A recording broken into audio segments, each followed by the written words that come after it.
Boa tarde, queridos irmãos. Saudar-vos com a paz e com a graça do Senhor. Amém. Agradecendo realmente o convite e este privilégio de poder estar convosco partilhando realmente a palavra.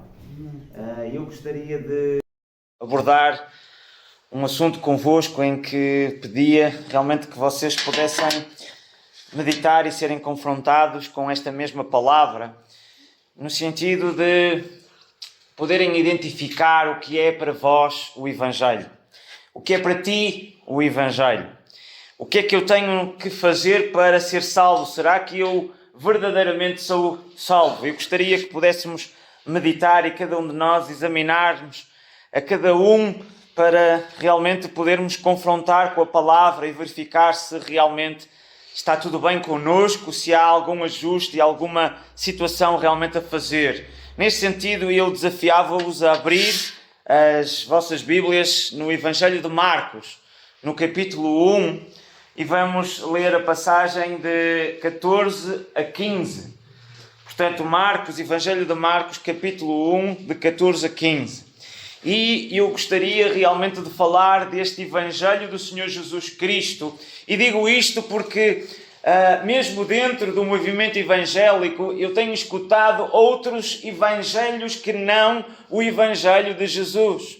E é isto que eu gostaria realmente de apresentar aqui de uma forma clara, este Evangelho, para nós confrontarmos, porque muitas vezes nós fomos ensinados com outro Evangelho diferente.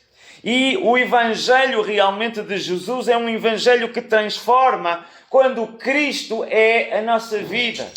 E é aqui que realmente nós verificamos aquilo que o Senhor fazia ao anunciar o Evangelho. Então nós encontramos aqui que este Evangelho nos chama ao arrependimento contínuo e uma transformação real. E então diz-nos a palavra do Senhor em Marcos, no capítulo 1, do verso 14 a 15. Depois que João foi preso, veio Jesus para a Galileia pregando o Evangelho do Reino e dizendo: cumpriu-se o tempo e o reino de Deus está próximo. Arrependei-vos e crede no Evangelho. Amém.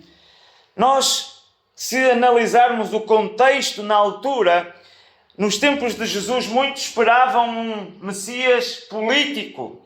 Talvez como nós hoje em dia nós vemos estas situações políticas ao nosso redor, o nosso governo local. E então as pessoas esperavam que Jesus viesse mudar as coisas e reinar com o poder de Deus.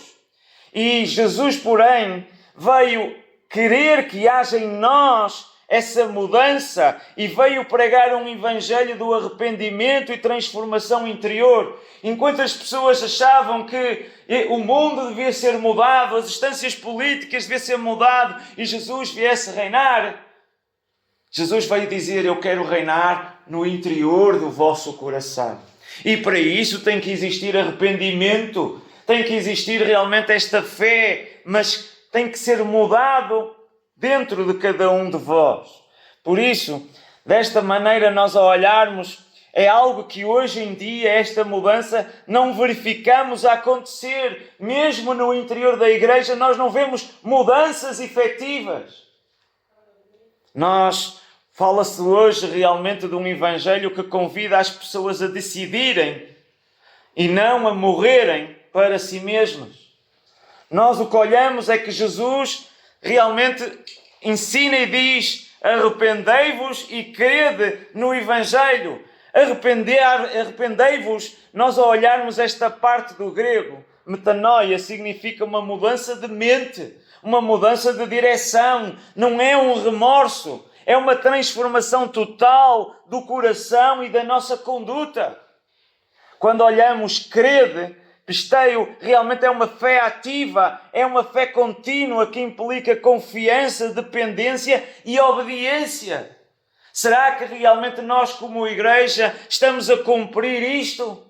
Está a existir esta mudança? Se verificarmos, este tempo verbal indica uma ação contínua. Arrependei-vos constantemente, crede constantemente. Arrependei-vos e crede no Evangelho. Esta tem uma ênfase também relacional e existencial. Cristo não é uma adição à vida, mas é uma substituição de vida.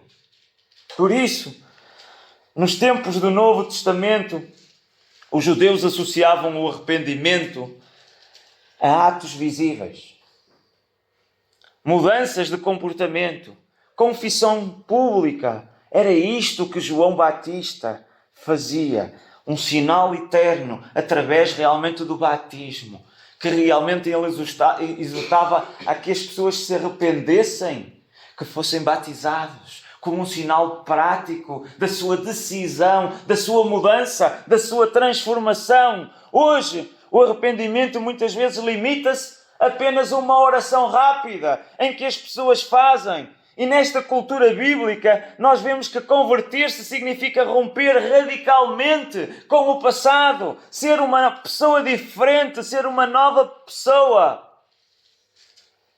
Eu, desde março deste ano, iniciei uma grande transformação. Muitos de vós, se calhar, estão a olhar para mim hoje e veem realmente um Pedro diferente. Menos 20 quilos. A Ruth diz que tem um novo marido. A minha balança diz que eu tenho menos 4 anos.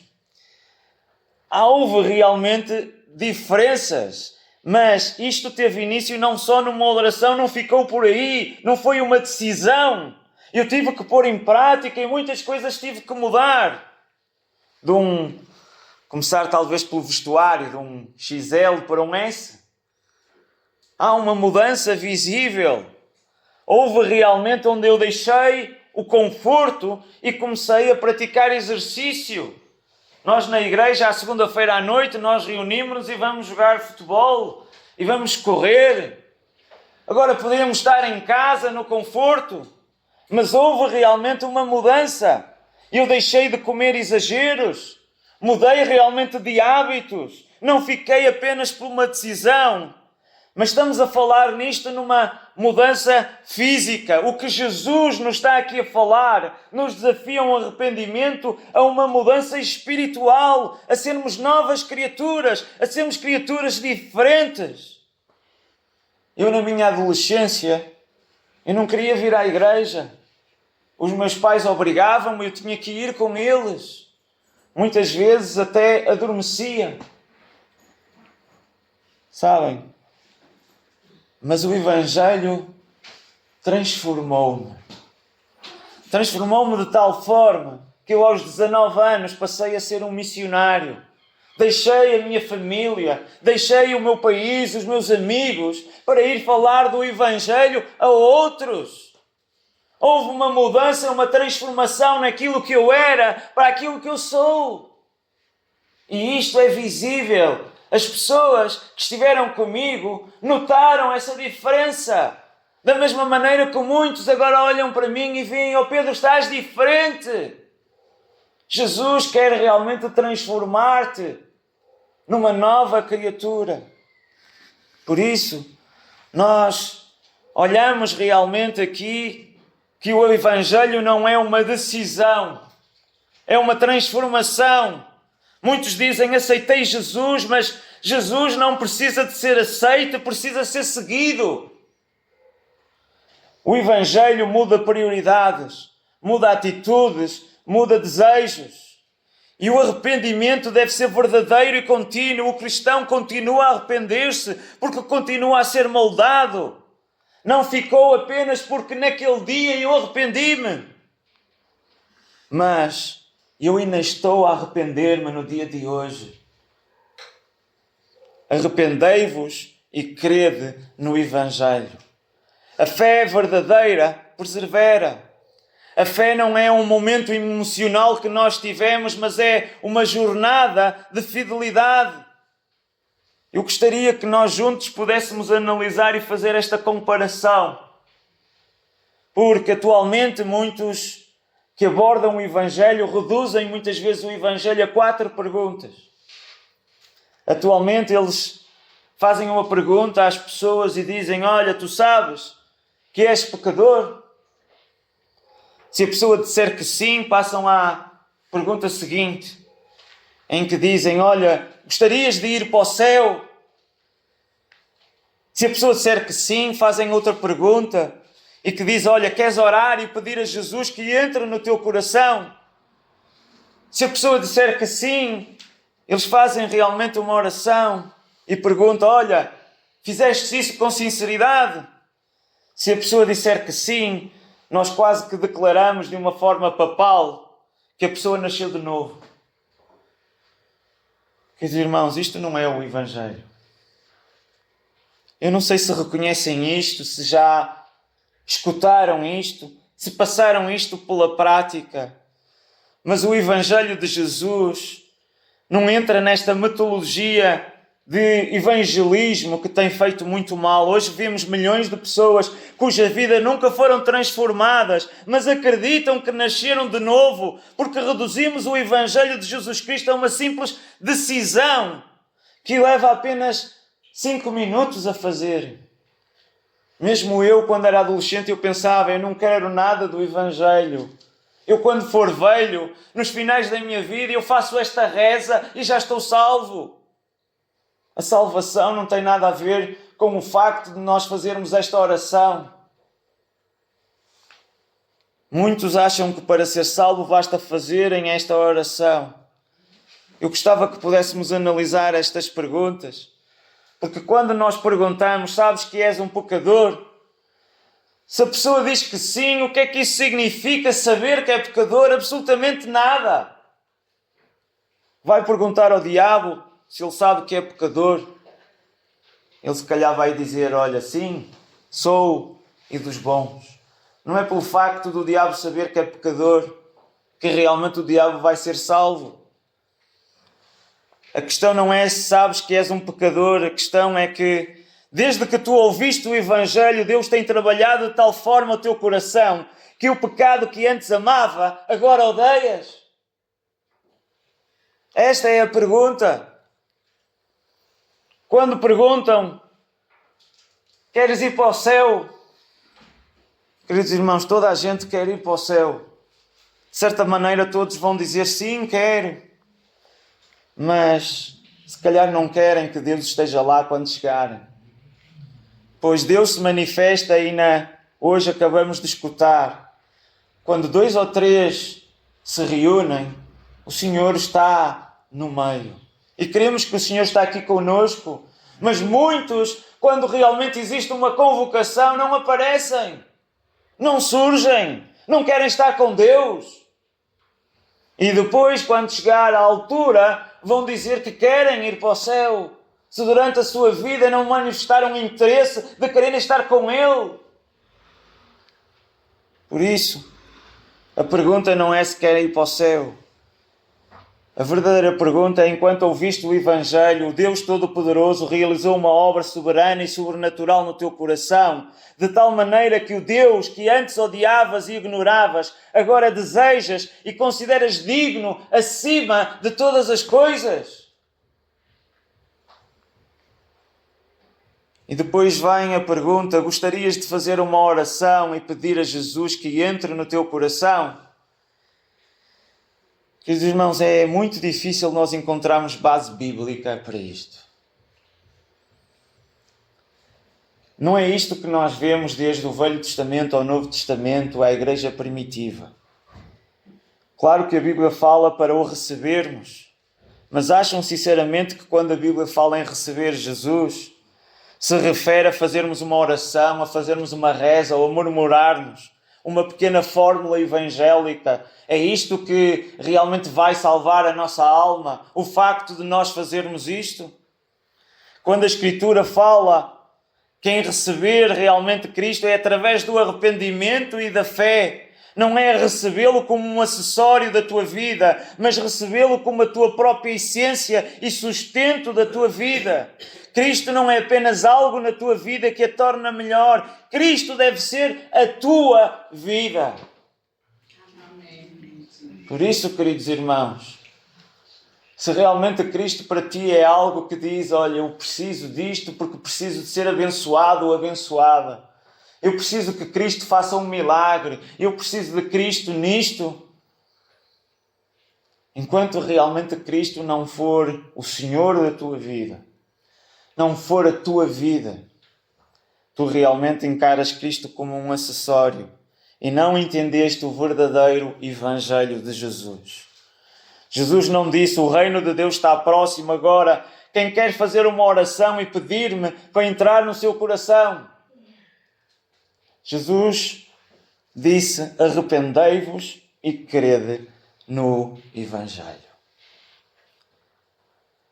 Cristo não é apenas algo na tua vida que te torna melhor, Cristo deve ser a tua vida. E ao longo de todo o ensino do Novo e no Velho Testamento, o arrependimento é evidenciado pelos frutos, pela maneira como alguém vive.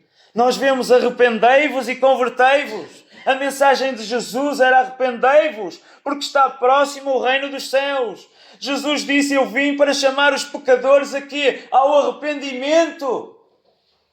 Pedro disse no dia de Pentecostes, quando houve a manifestação do Espírito Santo, muitas das pessoas ali assistiram a essa manifestação. E Pedro realmente ali começou a pregar, a ensinar. E eles perguntaram: o que é que nós havemos de fazer? E o que é que Pedro respondeu? Façam uma oração e digam que aceitam Jesus entrar no vosso coração. Não. Pedro disse para mudar de vida, mudar de comportamento, arrependermos-nos. Por isso, mesmo na sua primeira epístola, ele diz: não querendo que alguns se percam, senão que todos venham a arrepender-se. Esta é o objetivo do Evangelho. Hoje em dia, a maioria das pessoas acredita que é salva porque confia na sinceridade de um dia ter tomado uma decisão por Jesus e não na obra de Cristo, nem no poder de Deus, na salvação. Se eu vos perguntasse: és salvo? A resposta comum se calhar iria dizer sim. Mas eu pergunto: como é que tu sabes que és salvo ou que és salva? Bem, há anos eu fiz uma oração e pedi a Jesus que entrasse no meu coração. Muitos se calhar diziam isto. E diziam isto que estão errados. A verdadeira evidência da salvação é uma evidência do arrependimento. É a evidência da fé. É uma vida transformada e em constante transformação. Como é que sabes que te arrependestes para a salvação? Porque continuas-te a arrepender hoje. Porque continuas a querer hoje. Não foi só um encontro. Porque Ele continua a ter um encontro contigo. E és agora uma pessoa diferente. E os outros olham para ti e veem Cristo. Continuam a olhar para ti e a ver frutos do Espírito nas tuas decisões, nas tuas ações e levando outros à salvação. Ele não apenas mudou a tua vida, mas continua a mudá-la. Isto é verdadeira prova daquilo que nós somos salvos. Será que esta evidência está contigo? Estes são os sinais que és uma pessoa salva? Nós vivemos numa geração onde muitos dizem ser cristão, mas poucos demonstram o fruto dessa fé. Milhares de pessoas recordam o dia que aceitaram a Jesus, mas a Bíblia não fala em aceitar, fala em arrepender-se e crer. Há quem diga: eu lembro-me do dia em que fiz esta oração, desta entrega. Mas a questão não é se tu orastes, a questão é se tu nascestes de novo. Há quem diga que crê em Jesus. Queridos irmãos, os demónios creem e estremecem. Eu tenho fé. Mas a pergunta correta é: será que a fé mudou-te? Porque o Evangelho verdadeiro não é apenas algo que melhora a vida, é algo que transforma a vida. É quase como um homem que realmente recebeu um bilhete para andar no autocarro. E ele então recebeu esse bilhete, mas nunca entrou num autocarro. Ter o bilhete não é importante. O objetivo é nós usarmos o bilhete e andarmos no autocarro. Assim também muitos têm a recordação quando tomaram uma decisão, mas nunca embarcaram numa caminhada com Cristo, nunca pegaram na sua cruz e o seguiram. Ficaram com o bilhete. Em Lucas, no capítulo 17, nós vemos aqui uma história onde Jesus cura 10 leprosos. Um deles samaritano. E este samaritano retorna a agradecer Jesus em voz alta. E os outros 9 partiram e foram à sua vida. Após terem recebido a cura, não voltaram. Enquanto o samaritano foi elogiado por Jesus, pela sua fé, pela sua gratidão. E Jesus usa realmente esta história para enfatizar a importância da gratidão, pois a fé do que voltou não só lhe trouxe a cura física, mas também a salvação. Hoje, muitos tiveram encontros com Jesus, mas continuaram a sua vida. E estes leprosos tiveram realmente uma manifestação deste encontro, em que a sua vida realmente teve ali um impacto tremendo, foram curados. Mas depois a sua vida continuou na mesma. E hoje muitos têm um encontro com Cristo. E realmente foi algo significativo nas suas vidas. Mas continuou na mesma. Este samaritano, realmente o que é que ele fez? Ele voltou para agradecer e para seguir a Jesus. Poucos são os que deixam a sua vida e voltam para agradecer e seguir Cristo. Por isso o Senhor Jesus diz que a porta é estreita. E isto, queridos irmãos, até acontece na própria igreja. No meio da igreja. Nós vemos o exemplo das 10 virgens. Um claro simbolismo à igreja. Pessoas que esperam o seu Senhor. Mas vemos que 5 eram prudentes e 5 eram loucas. E realmente, infelizmente, existem pessoas no meio da igreja que ainda continuam loucas. Por isso o Evangelho é um chamado ao arrependimento, é um chamado à fé. Jesus não começou o seu ministério a dizer: quem quer orar e pedir para entrar no coração. Ele disse: arrependei-vos e crede no Evangelho. E o Evangelho é um Evangelho de transformação, não é de emoção. É deixar de amar o pecado que antes parecia doce. É sentir dor do que antes parecia normal. É voltar o coração para Deus e odiar aquilo que o ofende. Tu não podes voltar-te para Deus sem abandonares as trevas. É uma mudança e uma transformação que tem que existir na tua vida. E este arrependimento tem que produzir um fruto e um fruto visível. Já João Batista dizia: produzir, pois, frutos dignos de arrependimento. O que é que significa? Dizermos que arrependemos é fácil, é dizer. É a mesma coisa que eu dizer assim: não, eu vou fazer agora um check-up aos meus 50 anos e vou realmente cuidar da minha saúde, mas depois não faço nada. Continuo na mesma. Não há mudança.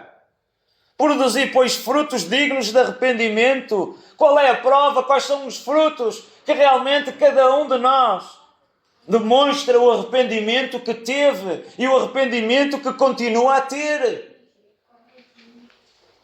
Por isso, o arrependimento verdadeiro gera evidência. Muda a maneira de falar, muda a maneira de pensar, muda a maneira de tratarmos os outros e vive de forma diferente. É a mesma maneira da gente dizer ao Manel ou ao António: tu estás diferente, eu vejo em ti diferença, tu falas de maneira diferente, tu vestes de maneira diferente, tu pensas de maneira diferente. Houve uma mudança. A pessoa verdadeiramente se arrependeu. E isso é notório.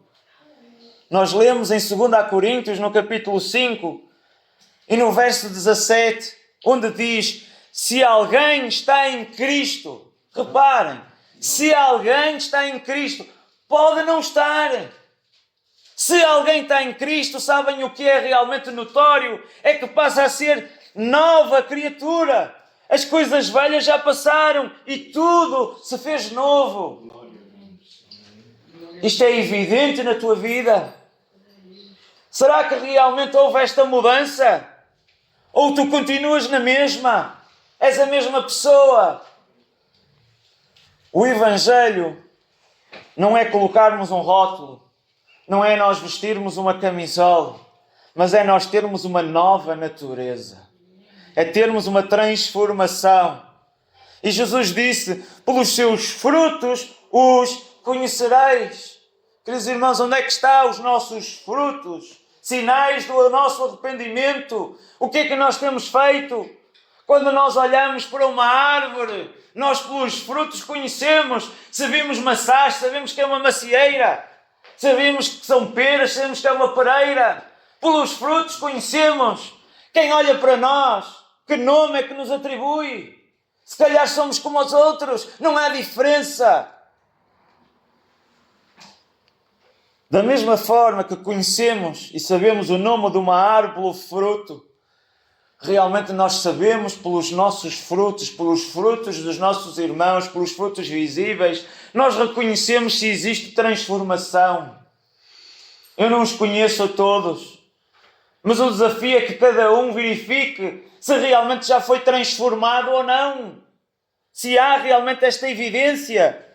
Muitos acham que ser cristão é fazer uma dieta espiritual e comer só aos domingos. E depois queixamos-nos da fraqueza espiritual. O Evangelho não é um suplemento, é um alimento diário. Quem nasceu de novo tem fome de Deus todos os dias. Como é que está a tua leitura diária? Tu lês a Bíblia, tu estudas a Bíblia, tu procuras aqueles que realmente estudam. Quando existe um encontro para falar sobre um estudo da Bíblia, tu manifestas-te presente, tu tens interesse? Ou preocupas-te com outras coisas? Por isso, hoje em dia há um perigo de um Evangelho diluído. Um Evangelho moderno, onde realmente tudo isto é leve. Onde não existe cruz, onde não existe arrependimento, onde não existe transformação. Mas, mesmo o próprio Senhor Jesus Cristo disse, nem todo o que me diz Senhor, Senhor, entrará no reino dos céus, mas aquele que faz a vontade do Pai. Não é só dizer, é preciso fazer, é preciso pôr em prática aquilo que nós queremos. Por isso, existe, infelizmente, nas igrejas muitas pessoas que dizem Senhor. E dizer Senhor, dizem assim, olha, tu és realmente o piloto, és tu que estás no leme, és tu que realmente comandas a minha vida. Mas na realidade, vivem como os seus próprios deuses, são eles que tomam conta. Escutam e realmente dizem é muito bonito. E ouvem as coisas e realmente houve ali uma decisão. Mas quando chegamos lá fora, parece que existe aqui uma barreira. Chegamos lá fora, no nosso dia-a-dia, continuamos na mesma. Não há mudanças. Há quem ore, mas não obedece. Há quem cante, mas nunca se converteu. O problema não é a falta de religião. Porque infelizmente há muitos religiosos que simplesmente seguem uma rotina. Vêm à igreja, cumprem realmente o papel, mas há falta de um novo nascimento. Há falta de transformação. Se nós olharmos para exemplos bíblicos de verdadeiro arrependimento real, eu quero manifestar aqui alguns. Um deles foi Zaqueu, um cobrador de impostos. Uma pessoa que era baixa, mas quando escutou que o Senhor Jesus viria, ele realmente fez todos os esforços para o poder ver. E desta maneira o Senhor se manifestou e disse que realmente era interesse de entrar em sua casa. Nós temos que pensar um cobrador de impostos. Uma pessoa que realmente, olhando para o seu povo, retirava dinheiro para dar a um povo que o subjugava. Basicamente era uma pessoa mal vista pelos seus. Porquê? Porque cobrava para que as pessoas pudessem pagar e muitas vezes até cobrava a mais. Enganava para ficar com mais dinheiro. Estas pessoas não tinham um senso de ética, mas de interesse financeiro, de quererem realmente ganhar dinheiro. E este homem teve um encontro com Jesus. O Senhor Jesus foi à sua casa. E agora reparem naquilo que ele diz. Senhor, se defraudei alguém, restituo em quadriplicado. Ele não apenas acreditou em Jesus, não acreditou nesta mensagem do Evangelho, mas houve mudança. Aquilo que ele retirava a mais, ele agora, o que é que ele está a fazer? Olha, eu vou dar 4 vezes mais. Podia só dar o que era que tinha tirado. Não, mas aquilo foi uma mudança tão significativa que ele diz assim, não, 4 vezes mais. Eu quero fazer isso. Reparem nesta mudança de vida. Uma pessoa que retirava dinheiro e agora é uma pessoa que dá dinheiro. Se olharmos, o Evangelho de Jesus, ele quer entrar em tua casa e quer fazer a mesma transformação. O mesmo aconteceu com Pedro. Pedro que chegou a negar o Senhor Jesus. Mas o apóstolo não ficou apenas pelo chorar amargamente. Que ele, depois de ter reconhecido aquilo que fez, ele não ficou apenas pelo choro, mas houve uma mudança nele que ele começou a pôr em prática. Ele realmente arrependeu-se e começou a pregar. Nós vemos no dia de Pentecostes que ele começou ali a anunciar o Evangelho. Nós vemos quando ele realmente foi ao templo, aquela pessoa foi curada e ele realmente ali testemunhou o Senhor Jesus. Operou realmente grandes coisas. Ele foi preso por anunciar o Senhor Jesus.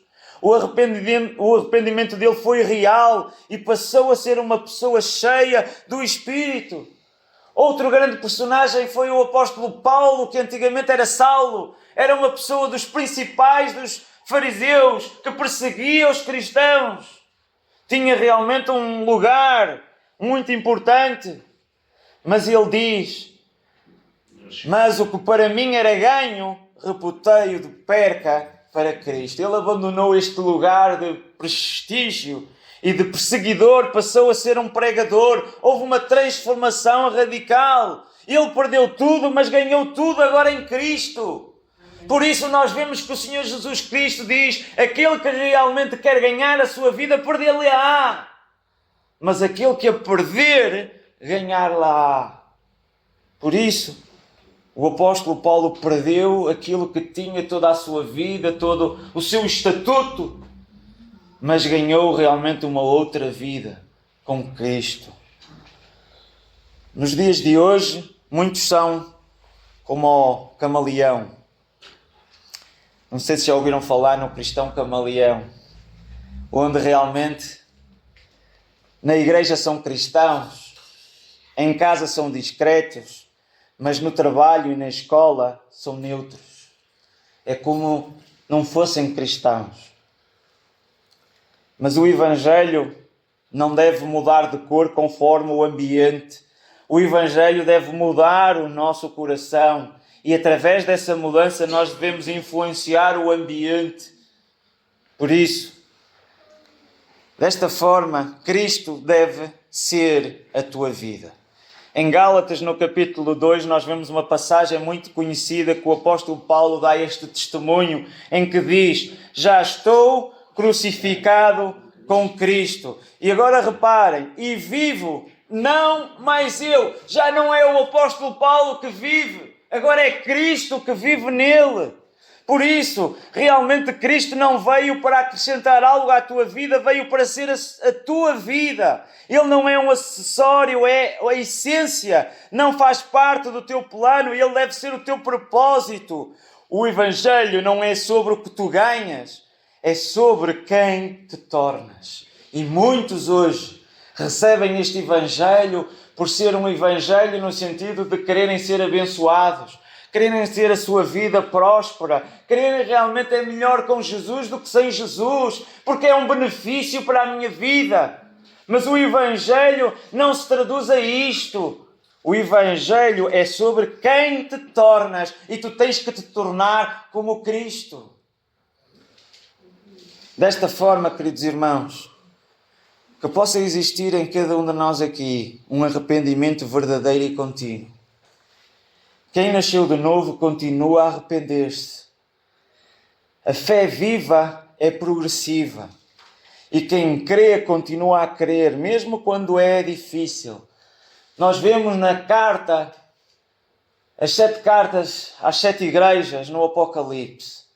Muitas são as passagens e diz, ao que vencer, ao que permanecer até ao fim. Há uma situação contínua de fé. Não é baseada realmente num momento que nós tivemos, num encontro que tivemos com Jesus e ficou por aí. Queridos irmãos, tem que ser contínuo. O apóstolo Paulo realmente dizia, no fim dos seus tempos, combati o bom combate, guardei a fé. Ou seja, há uma ação contínua, não é só apenas numa determinada altura. Tem que existir uma transformação visível. Quem tem Cristo, mostra Cristo. Será que a tua fé mudou-te ou apenas confortou-te? Cristo é o teu conselheiro ou é o teu Senhor? Tens lembranças de um dia ou tens frutos de viveres com Cristo? Estas são as perguntas que eu gostaria que cada um de nós pudesse fazer perante Deus. Como é que está a minha vida? E hoje o Espírito Santo chama-te não para uma decisão, mas para uma transformação. Talvez tu orastes um dia, mas nunca nascestes de novo. Talvez tens fé na oração que fizeste e não numa fé em Cristo. Jesus não disse, decide-te por mim. Disse-te, arrepende-te e crê. Se tu fizeres isto com um coração quebrantado, o mesmo Deus que mudou a Zaqueu, que mudou a Pedro, que mudou a Paulo, vai-te também mudar a ti, a tua vida, da mesma forma como mudou a minha. Amém. Hoje é tempo de arrependimento. Hoje é tempo de uma fé viva. Hoje é tempo de Cristo ser a tua vida. É tempo da igreja ser transformada e ser luz, ser sal. Mudar aquilo que nos contagia para com os outros, os nossos vizinhos, os nossos familiares. Quando foi a última vez que tu os convidaste, falaste do Evangelho? O Evangelho não é uma recordação, é uma revolução interior. Não é um evento passado, é uma obra do presente. Por isso, Paulo diz que está crucificado com Cristo. Será que tu já estás crucificado com este Cristo e já não és tu que vives, mas é Cristo que vive em ti? Ele diz, e a vida que agora vivo na carne, vivo-a na fé do Filho de Deus, o qual me amou e se entregou a si mesmo por mim. Já não vivo eu, mas Cristo vive em mim. Queridos irmãos, que este Evangelho, o Evangelho verdadeiro de Jesus, tenha produzido fruto na tua conduta, no teu caráter, nas tuas prioridades, e que hoje mesmo te possas arrepender e que a evidência que o Espírito ainda trabalhe em ti não é apenas Jesus na tua vida, mas é Jesus ser o Senhor da tua vida. Entrega-te a Ele. Que o Senhor nos abençoe.